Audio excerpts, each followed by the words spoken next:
Si vous appréciez mon travail sur YouTube et souhaitez m'aider à le faire connaître, je vous invite à liker, vous abonner, activer la cloche, laisser un commentaire ou partager cette vidéo. Votre aide m'est extrêmement précieuse, je vous en remercie et vous souhaite un excellent visionnage.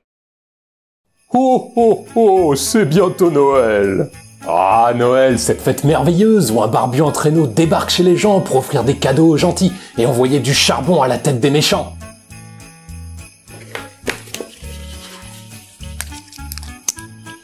Ramène-toi, je t'attends. Au-delà de son côté festif, cette tradition soulève quand même une question. Pourquoi sommes-nous gentils les uns avec les autres? Parfois. On voit ça ensemble après le générique. Précédemment dans Théorie du bonheur. Nous devrions nous fixer comme objectif principal dans la vie d'être heureux. Il se peut aussi que certains trouvent égoïste de ne nous focaliser que sur notre bonheur personnel. Ça ne l'est pas forcément, en particulier si on considère que notre bienveillance envers les autres est une condition nécessaire à ce bonheur personnel.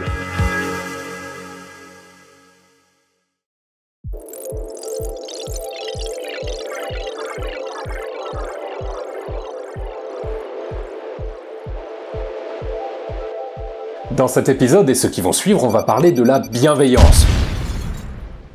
Ah, faudra que je rachète un connotation-mètre. Je vais tâcher de répondre à plusieurs questions. Qu'est-ce que la bienveillance? Pourquoi nous arrive-t-il d'être bienveillant? Ça, ce sera pour cet épisode. Est-ce que ça vaut le coup d'être bienveillant? Si oui, comment être bienveillant?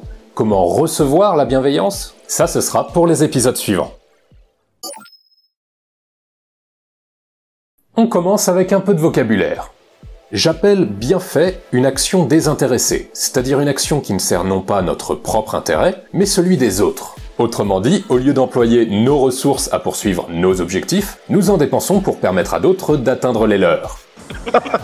Quelle drôle d'idée! Il faut bien distinguer le bienfait de la transaction. Dans une transaction, comme pour un bienfait, on va consommer nos ressources pour servir les intérêts de quelqu'un d'autre. Mais c'est dans le cadre d'un échange mutuellement bénéfique. On prévoit de recevoir une contrepartie qui sert notre intérêt. Donc on ne peut pas parler d'action désintéressée. Autrement, on se croirait bienveillant à chaque fois qu'on fait notre boulot ou qu'on achète une baguette sous prétexte qu'on a donné de notre temps ou de notre argent. Pour qu'un bienfait en soit un, on ne doit pas en attendre de contrepartie, que ce soit de la part de notre interlocuteur ou de qui que ce soit d'autre. Ou tout du moins, on doit en attendre une bien inférieure à ce qu'elle nous coûte. En d'autres termes, le bilan attendu de cette opération doit être à perte pour nous. Et espérer ne serait-ce qu'une petite récompense ou juste de la reconnaissance pour un bienfait que nous accomplissons, en fait déjà un peu moins un bienfait, et un peu plus une transaction.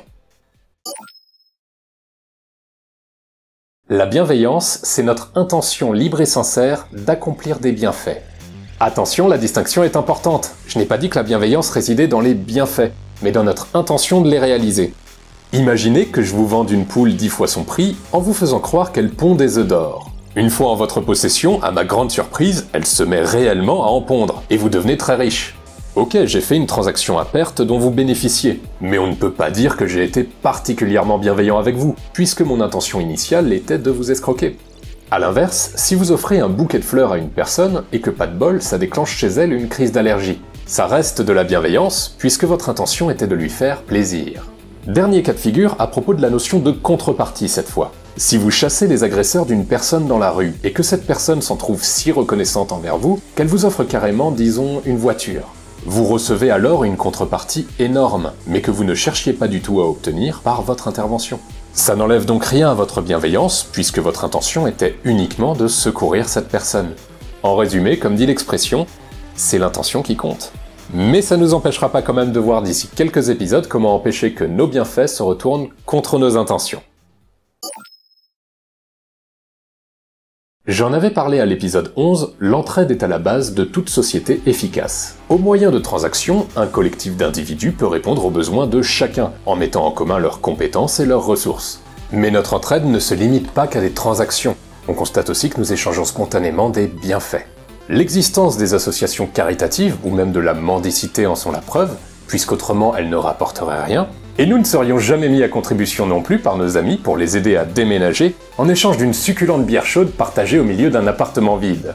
Bref, il nous arrive bien d'aider les autres gratuitement, tout comme d'être aidés gratuitement, parfois même sans que nous le sachions. On peut se demander pourquoi les humains ont cette tendance à agir de manière désintéressée les uns envers les autres.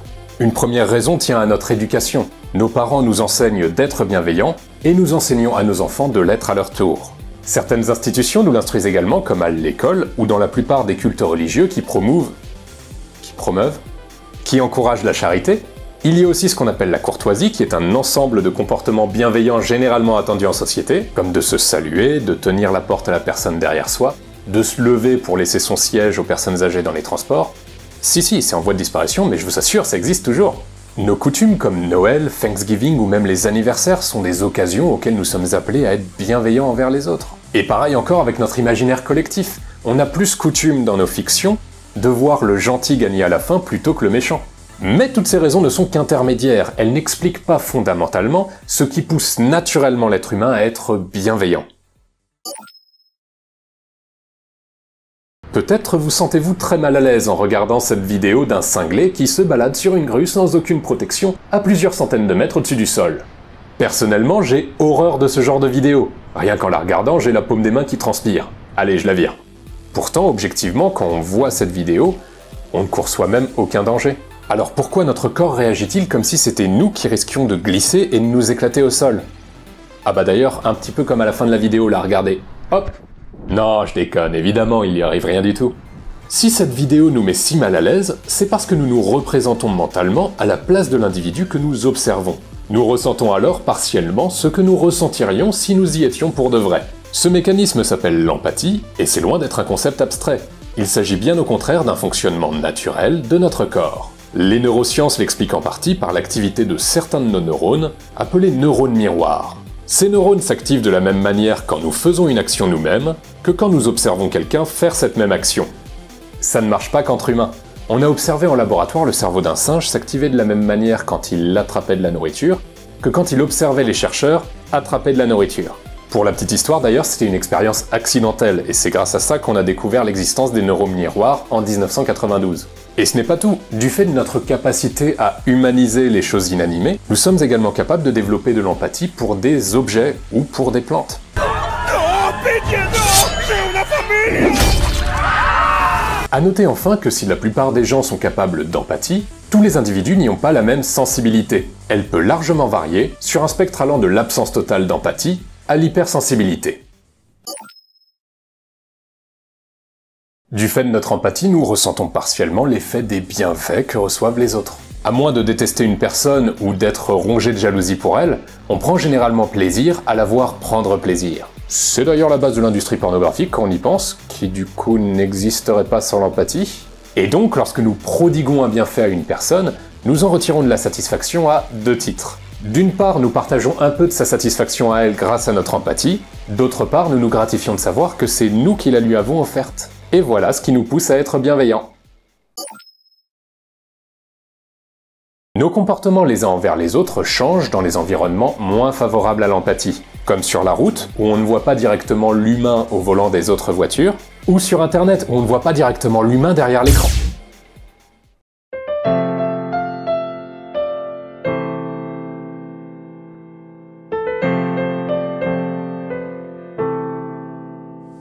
Dans ces circonstances, nos comportements sont en moyenne beaucoup moins bienveillants.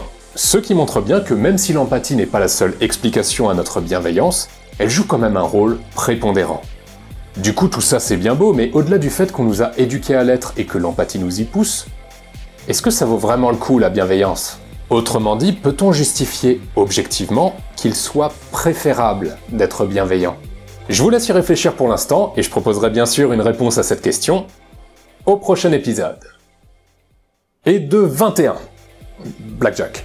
C'est tout pour cette vidéo, j'espère qu'elle vous a plu. Puisqu'on parle de bienveillance, je vous invite à cliquer sur le généreux pouce en l'air, qu'il est gentil, à vous abonner, à activer la cloche pour être tenu au courant des prochaines sorties, à laisser un commentaire et à partager cet épisode autour de vous. J'en profite pour vous remercier, je vois des commentaires de plus en plus constructifs apparaître sur la chaîne, même sur des épisodes plus anciens. Ça commence vraiment à ressembler à l'espace de dialogue que j'envisageais, donc un très grand merci pour ça. Et évidemment, je vous encourage à continuer de vous exprimer. Voilà, c'est tout pour moi, je vous dis à la prochaine, et d'ici là, prenez soin de vous.